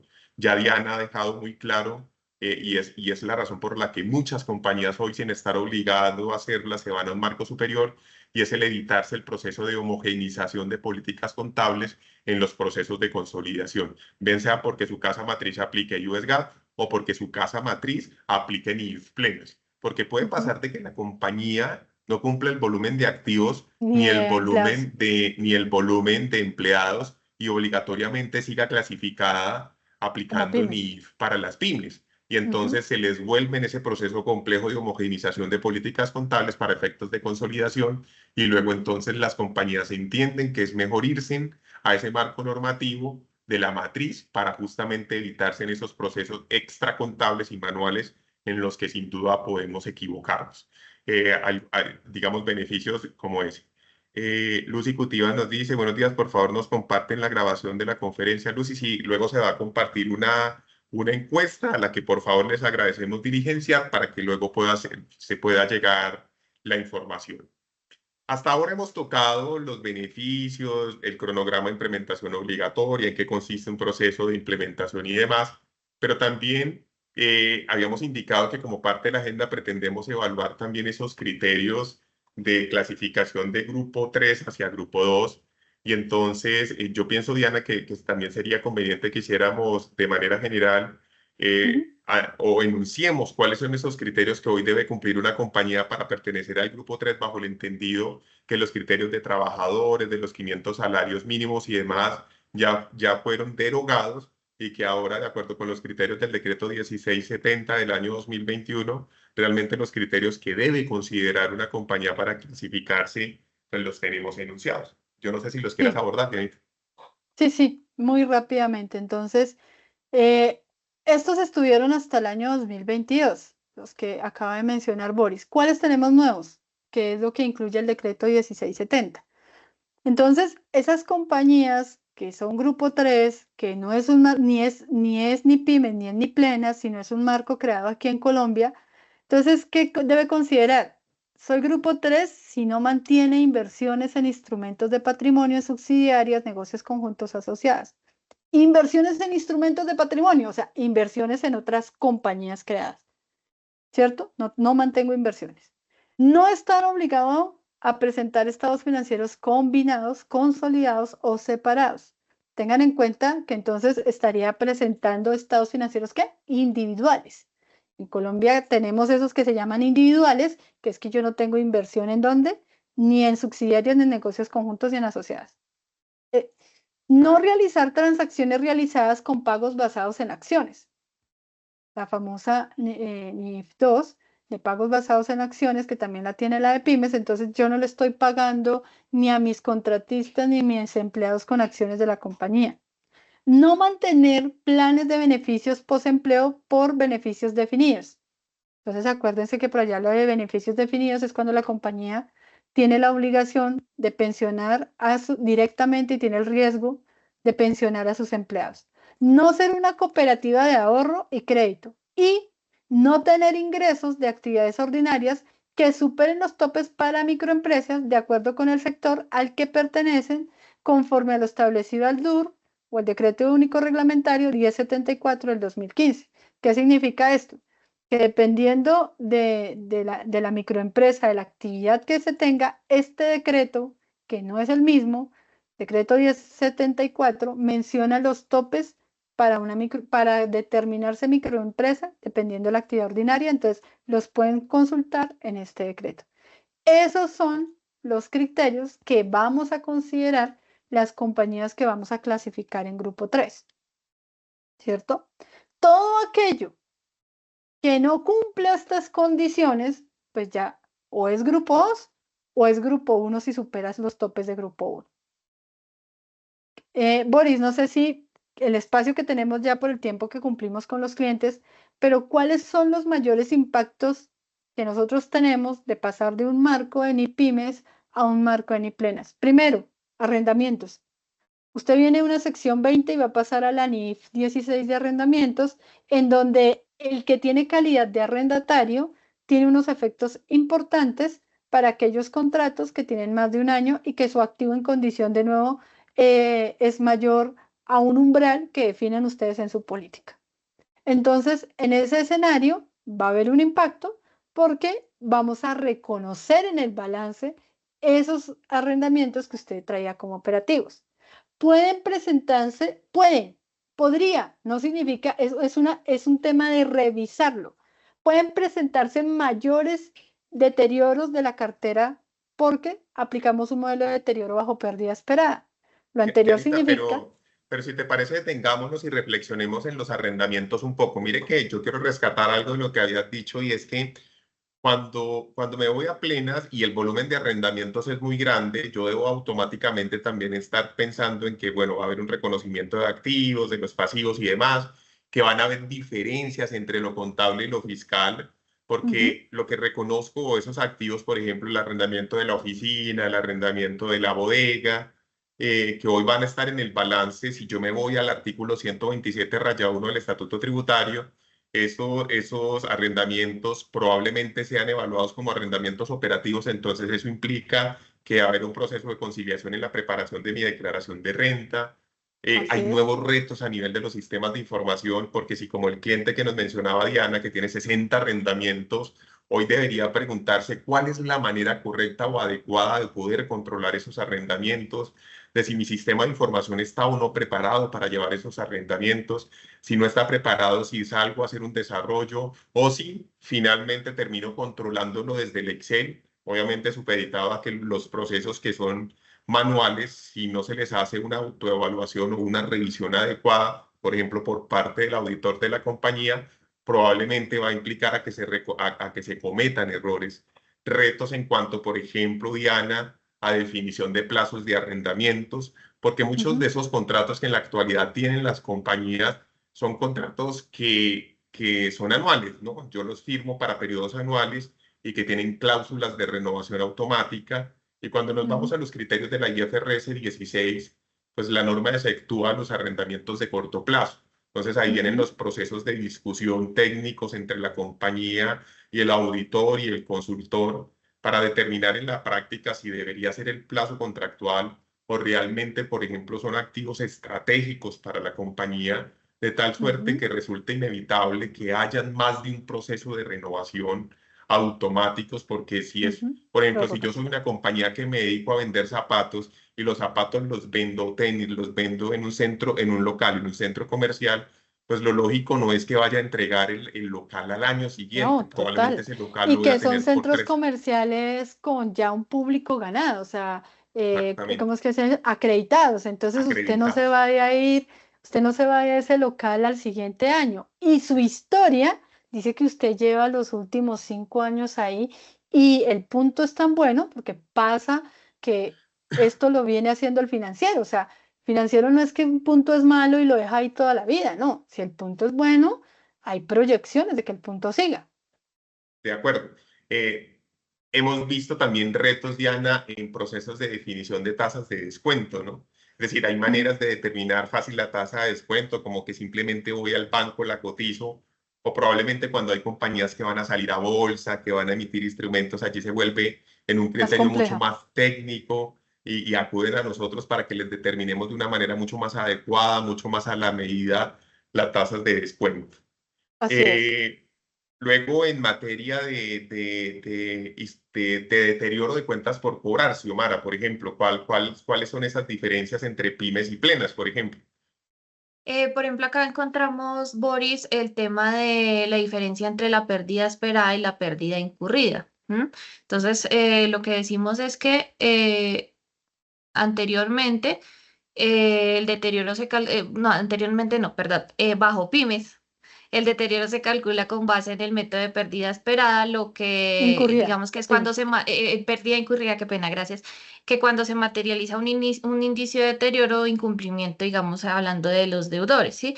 Pero que ya cuando hablamos de la pérdida esperada, estamos hablando acá de esa pérdida realmente, haciendo el análisis realmente mes a mes. Nosotros aquí cuando hacemos el tema de pérdida esperada, hacemos una matriz, ¿sí? Una matriz de riesgos, una matriz de provisiones, haciendo la evaluación de un año. Siempre tomamos nuestro ejemplo, en nuestro caso tomamos un ejemplo de un año, donde hacemos una evaluación minuciosa de mes a mes el comportamiento de la cartera, como la ha tenido. Digamos que consideramos que este tema de la pérdida esperada es un poco más, hace que la cartera sea un poco más sana, hace que haya una evaluación un poco más rigurosa en cuanto a la información que se tiene de la cartera. Además, Xiaomi, porque ¿qué facilita la NIF 9? Primero, que tú identifiques el tipo de activo financiero. Vas a aplicar una matriz de provisiones a una cartera comercial, a un activo del contrato, como lo dice la norma. ¿Qué es la cartera comercial? La que procede o que es la contrapartida de aplicar un ingreso bajo el alcance de la NIF 15.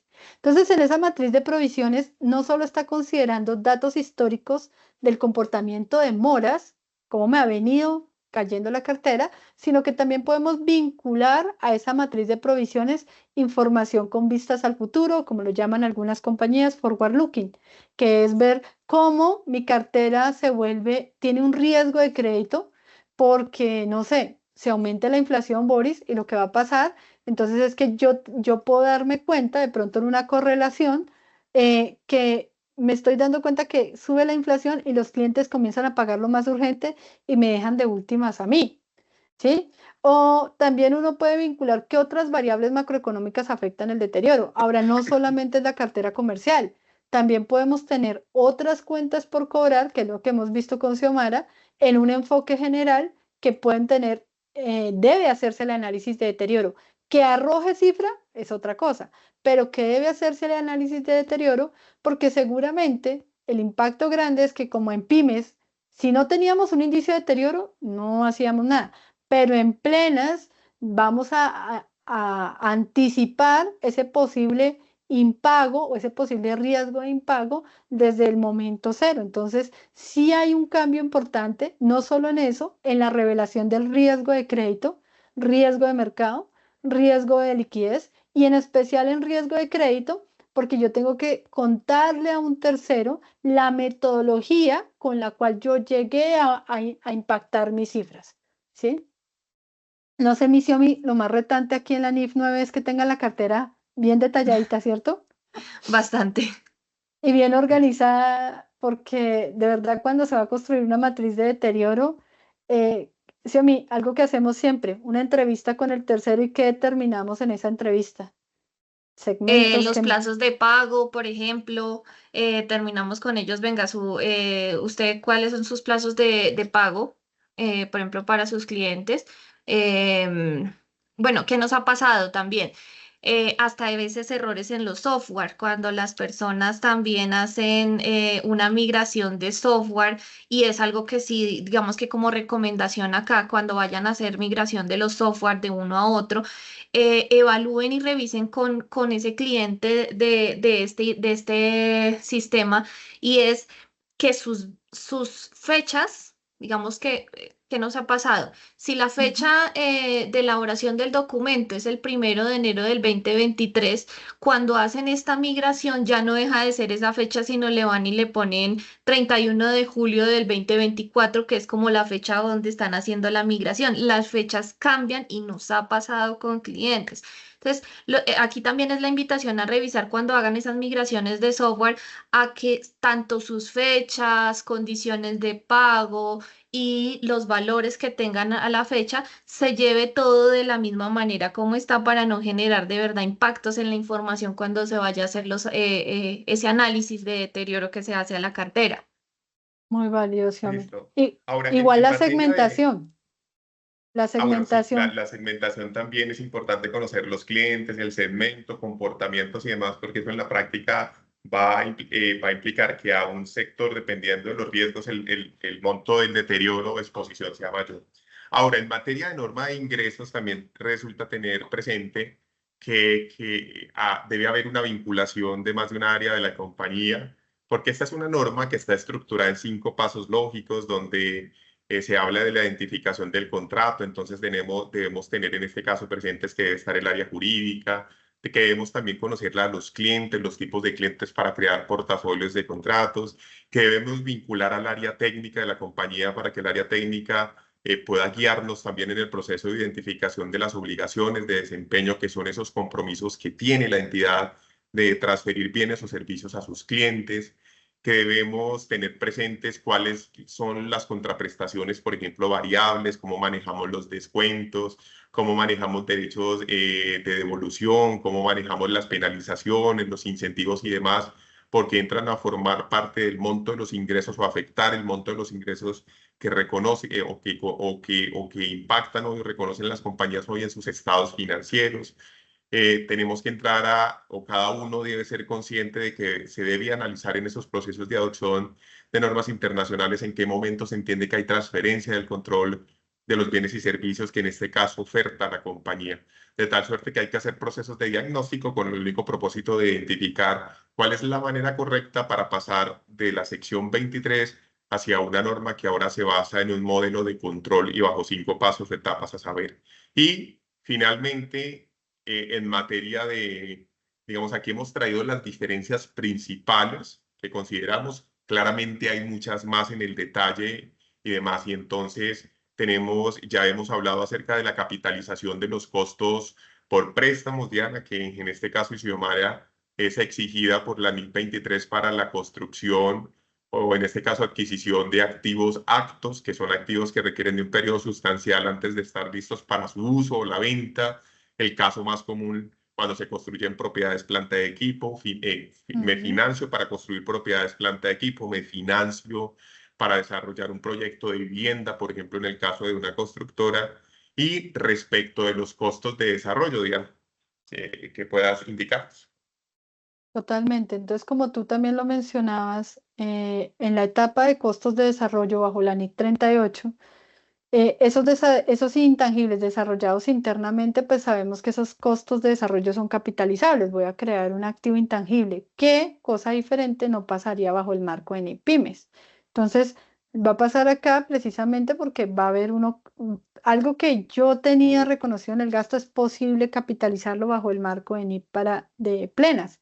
Ahora, no hay que ser ajenos a que la IFRS 1 en esa adopción por primera vez nos permite el costo atribuido en unos escenarios. Entonces, usted está pasando de un marco donde no lo tenía reconocido y vamos a irnos a un marco donde se lo permiten reconocer. Entonces, tenemos que ir a revisar qué nos permite la norma para reconocer esos costos de desarrollo como un activo intangible.